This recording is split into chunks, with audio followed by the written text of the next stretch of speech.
So what's up everybody, it's me, True Star Screamer, and we're here with another G.I. Joe Classified Series review. And let me tell you, this is one I have been very much excited for. This is the brand new Major Bludd figure.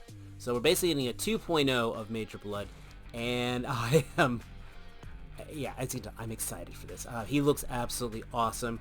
Amazon just dropped this off for me the other day. We've got him.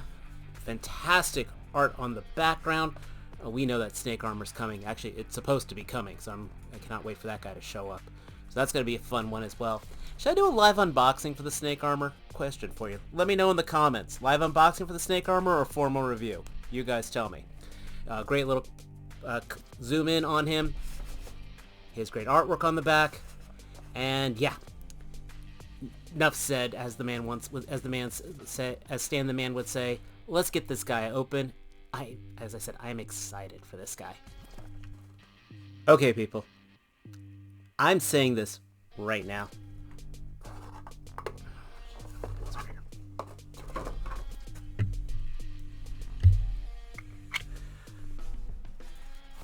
Okay, people. I am saying this right now.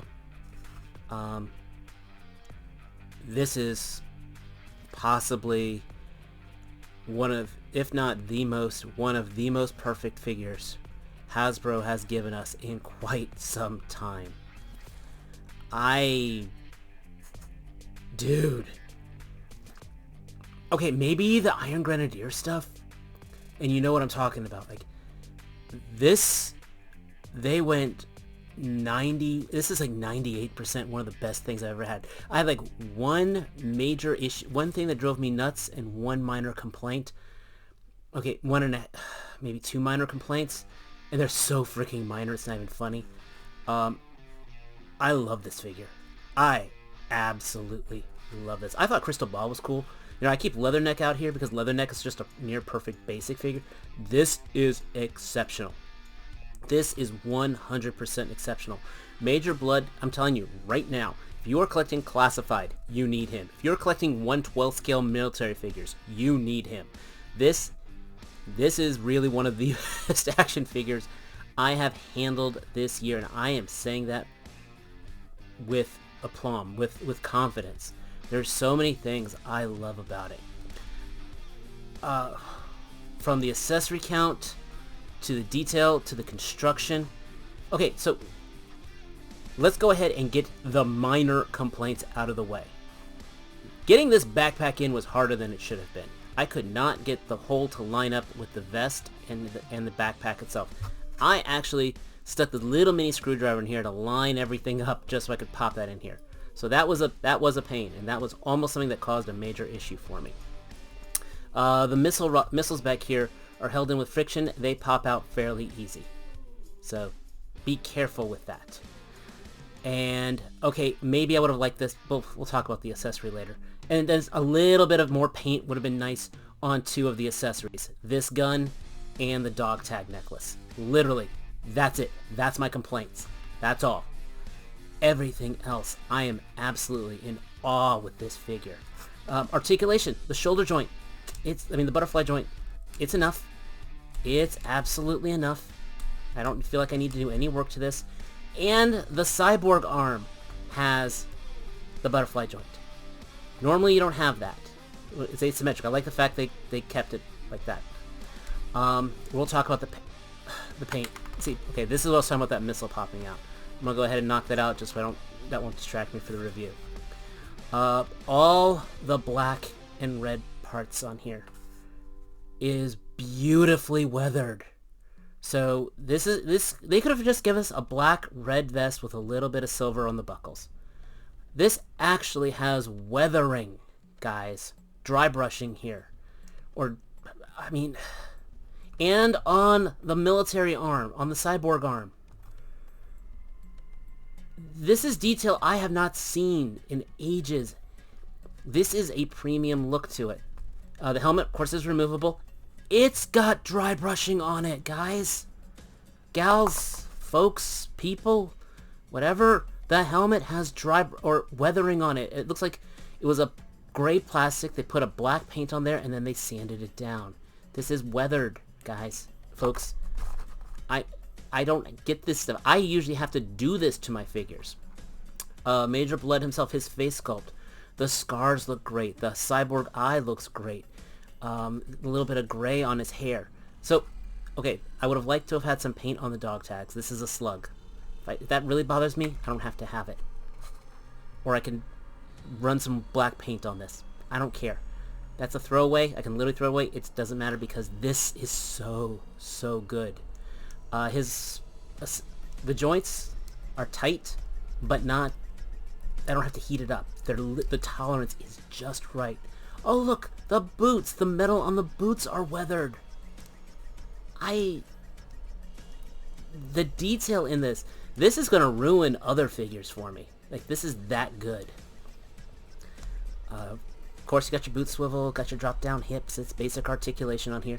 The torso's got if we put it back here, it's got the basic clip on here. But because of the vest, that hides it, so that's fine. That is absolutely the perfect buck to choose. The belt is great. This hand cannon, holy crap. You don't normally get the cylinder painted. So we've got that, and the handles, the butt of the gun has, is that my cat? That might be my cat. The butt of the gun has got painting on it too. So again, when it's holstered, it has a little bit of decorative look to it. No effect port in here, but we can put that in here. It's a little bit of a tight fit. You might even want to hit a hairdryer on the soft plastic for the holster, but it fits in snug. The other gun here, okay, it's the same plastic as the backpack. This does kind of bring it down. After all this masterful paint, I would have liked a little bit of weathering on this. That pegs into the side on the backpack, and you can actually take the missiles and plug this in. So you can have him actually shoot the missiles off with his gun, or just use that, put an effect part in there. I know, I'm completely blowing my format on all this because this is that good of a figure. Let me gear him back up, and let's get him some cool poses.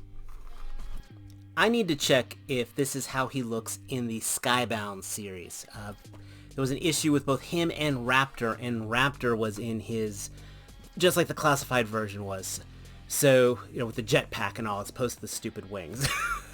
So if Major Bludd is like this, that means this is pretty cool if this is Skybound accurate. Needless to say, I'm loving this pose. Again, I think this gun does kind of take away from all the awesomeness that this is, but it is nice that it's an option. Again, I could also just take off the missile, and I could put a blast effect on there, and everything would be fine. So there's not much that could be done with it. Again, I could probably put some silver accents on here if I wanted to, but hey, I'm a little lazy these days. I don't have much time. But, yeah, Bludd looks awesome. Now, I've got Bludd paired here with last year's #1 figure. That's right, this was my #1 figure from last year. And they work together. The coloring works. So again, if you're not collecting Joes for the sake of Joes, but if you're collecting Action Force, or I mentioned before, the Praetorian is a fantastic filler piece in general, these actually work really well. In fact, I wonder something. 1 second. That's just funny. So, check that out. There's like a little port on his arm, and it doesn't fit perfectly, it doesn't fit flush, but if you happen to have the Praetorians, the shield works. So you could actually give him an energy shield if you choose. I just find that rather nifty. And of course, I'm sure the red and black Action Force weapons will look fantastic in his hands too. Like I said, it wasn't a perfect fit, but that was kind of neat that it did. So if you haven't figured it out yet, I like this figure. This is absolutely, as of right now, a top 5 contender for figure of the year right now. Hands down, I love it. This is probably my favorite Joe figure I have purchased all year. This isn't just new toy syndrome. It's hitting all the buttons. He's not flawless. Don't get me wrong. These back missiles, they've been popping out left and right this whole time. I've had to fight for the carpet, hunt through the carpet a couple times. In fact, if you don't ever plan on putting it into the missiles, you may want to consider securing them. You know, maybe a little friction tape or clear tape or just gluing those suckers in. Just saying. Like I said, could use a little more paint. But that's it. Everything else, it ticks all the boxes. If you're collecting Action Force figures, he'll go great with your Praetorians. If you're collecting military figures, he's a great military figure. He does not have a Cobra insignia on him. That's a crazy thing. So you can mix him in with other lines. It's a good figure if you're collecting 1/12 scales. And as opposed to the first Major Bludd, who was that stupid Cobra Island exclusive, this guy's readily available. You should be able to get him from Hella Dope. You should be able to get him from Big Bad Toy Store. You should be able to get him from Entertainment Earth. You know, and I'm sure your other favorite YouTuber will have some kind of access code or discount code so you can take advantage of all that kind of stuff. I think you should have him in your collection if this is the genre you're collecting. It really ticks all the boxes, even if you're being selective. Again, the fact he doesn't have an insignia, you could put him in Operation Monster Force. Just whatever. I like this figure. But let me know your thoughts down below. Am I stroking the Hasbro mentality too much? You know, I try not to be the entire positivity police on these things. But I like what I like, and I'm liking this. I got more stuff coming in, guys. Just so you know, Cobra Commander is here. So is, I got that Snake Eyes with the polar bear, too. Let me know if you want to see that. And, of course, I still have that Big Bad Toy Store stuff on the way. And something pretty awesome from 5K Toys. So, if you're new here, hit that subscribe button. Hit that like button. Join me every Thursday on the Figure Action Podcast. And, as always, until next time, take care, everybody. Peace.